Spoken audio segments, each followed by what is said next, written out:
C'est sans doute ce qui inquiète le plus les parents quand les enfants deviennent adolescents, ce sont les fameuses conduites à risque. Eh bien, c'est ce que je propose de développer aujourd'hui dans cette vidéo. Je suis sûre qu'elle va vous apporter toutes les ressources pour savoir aborder et comprendre cette étape très importante de l'adolescence. C'est tout de suite, retrouvez-moi dans un instant.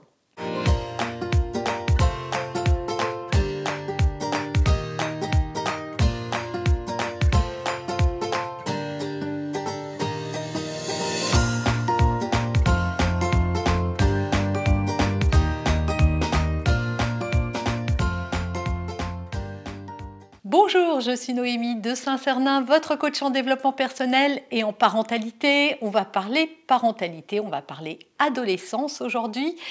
Prévenir les conduites à risque, c'est le sujet que les parents redoutent le plus avec leurs enfants.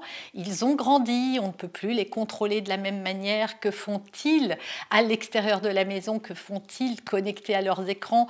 Que font-ils dans leurs soirées? Que font-ils avec leurs amis?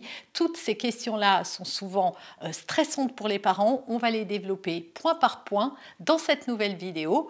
Et je vous propose dès à présent de télécharger votre guide gratuit pour avoir une fiche pratique et un résumé de cette vidéo. On va voir plus spécifiquement dans cette vidéo qu'est-ce qui entraîne les adolescents à avoir des conduites à risque. Et pour ça, je vais développer 7 points dans cette vidéo. Premièrement, l'adolescence est une période durant laquelle les enfants se cherchent, les adolescents. Voilà, on n'est plus un enfant, on devient un grand, voilà, plus grand. En tout cas, on a conscience qu'on bascule vers le monde des adultes et on va être en quête d'identité. Et pour se comprendre et se connaître, eh bien, on va être tenté, les adolescents vont être tentés de se tester à travers parfois des choses dangereuses. Ils explorent de ce fait ce qu'ils veulent et également ce qu'est la vie. D'une certaine manière, ils ont accès tout à coup au monde des adultes, en tout cas à des choses qui étaient jusqu'alors réservées aux adultes. C'est pour ça qu'attention aux interdits, parce qu'ils n'auront de cesse que de vouloir les transgresser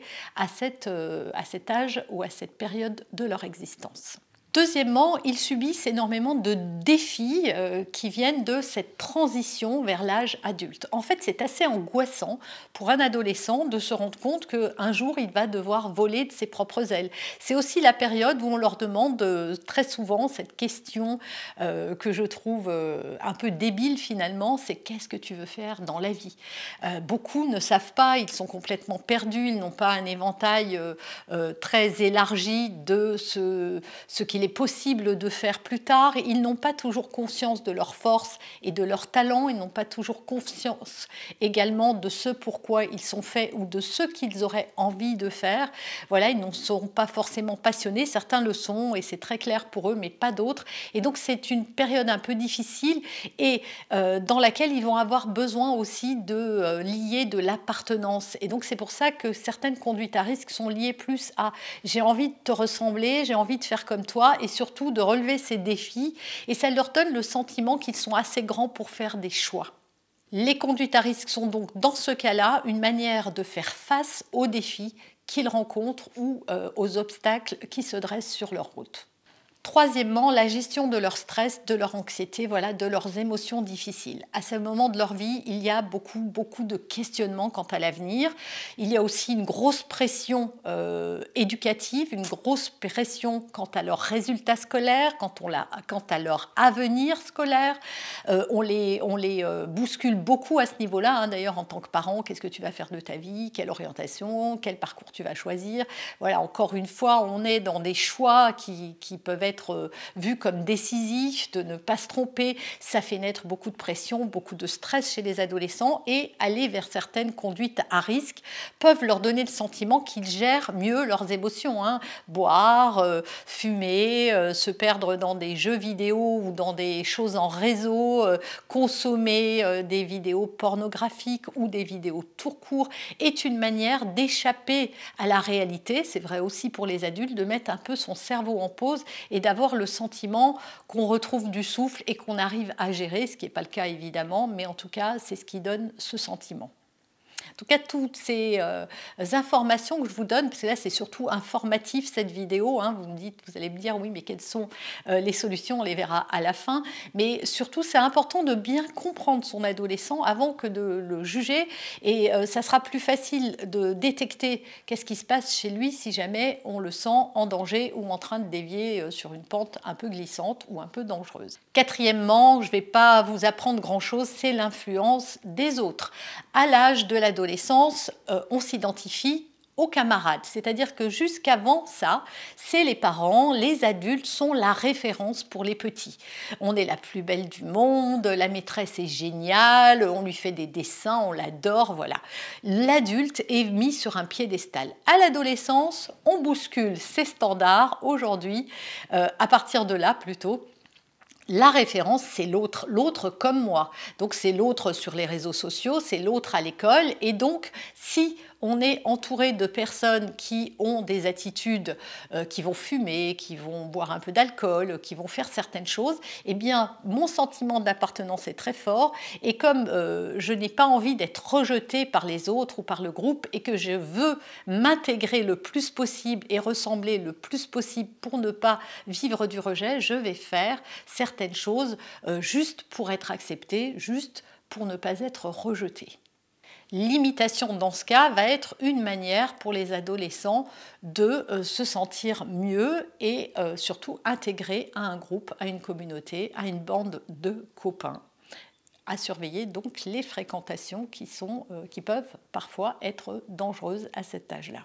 Cinquièmement, et c'est vraiment un truc que je vois très régulièrement, hein, c'est le manque d'informations par rapport aux dangers auxquels votre enfant va être confronté.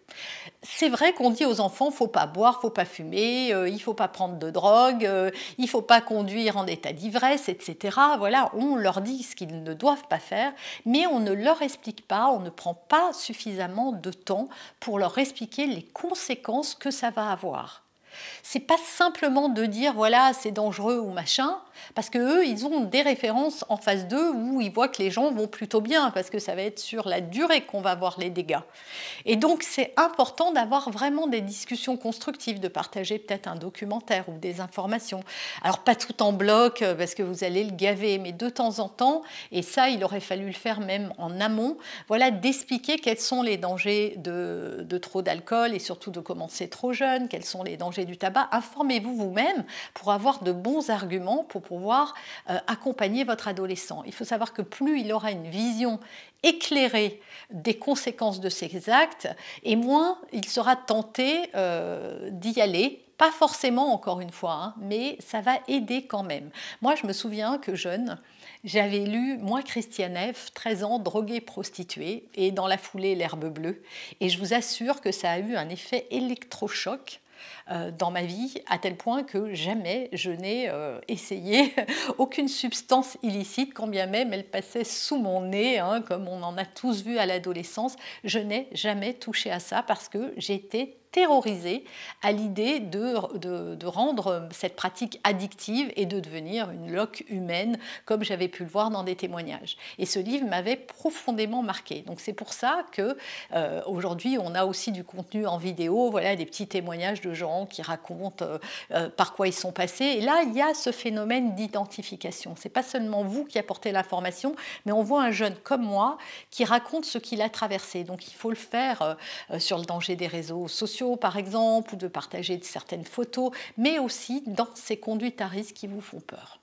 Sixièmement, les modèles familiaux. Voilà, si vous n'êtes pas un exemple pour votre enfant et que vous-même, vous buvez trop, vous vous envoyez le message que quand on fait la fête, il faut être ivre parce que le samedi soir avec vos amis, vous êtes minable tous les week-ends, si vous-même, vous fumez des petits joints de temps en temps, si vous-même, je ne sais pas, vous n'attachez pas votre ceinture, bref, tout ce que vous faites vous-même va pouvoir être imité aussi par votre adolescent. C'est vrai qu'ils imitent plus facilement les jeunes comme eux, mais il y a aussi une forme de mimétisme par rapport à ceux qui transmettent, à ceux qui montrent la voie.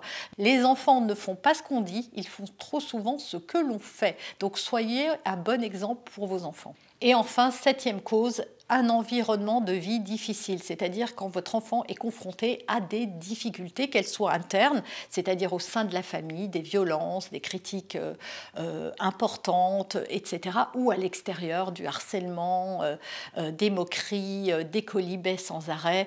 Voilà, tout ça va pouvoir le conduire aussi à se lancer, à se perdre d'une certaine manière hein, dans des conduites à risque qui vont lui permettre de déconnecter un petit peu, comme on l'a vu, son cerveau et de quitter un peu la réalité quand elle est trop compliquée. Les solutions, je vous les ai données au fur et à mesure, mais vraiment la solution, la conclusion, j'ai envie de dire, de cette vidéo, ça va être d'être à l'écoute de votre enfant, de garder un contact avec lui, un contact oral, de pouvoir communiquer. Voilà, ça c'est important, ne perdez jamais cette communication. C'est vrai que parfois ils sont insupportables et que parce qu'on est heurté, on se ferme. Eh bien non, montrez toujours votre amour. Moi je crois que l'amour ça guérit et ça résout beaucoup de choses. Votre enfant a besoin de savoir qu'il peut compter sur vous et que vous l'aimez quoi qu'il arrive. Ça, c'est vraiment fondamental. Donc ouvrez le dialogue, soyez attentifs, soyez à l'écoute, ne soyez pas ultra contrôlant non plus et allez voir mes autres vidéos sur le sujet pour compléter un petit peu ce chapitre de l'adolescence. J'espère que cette vidéo vous aura apporté beaucoup de ressources, beaucoup de pistes à explorer. Si vous l'avez aimé, eh bien likez cette vidéo. Commentez-la si vous avez des choses à partager. Et moi, je vous retrouve très bientôt. Ne partez pas sans télécharger votre fiche et vous abonner si vous en avez envie. À très vite.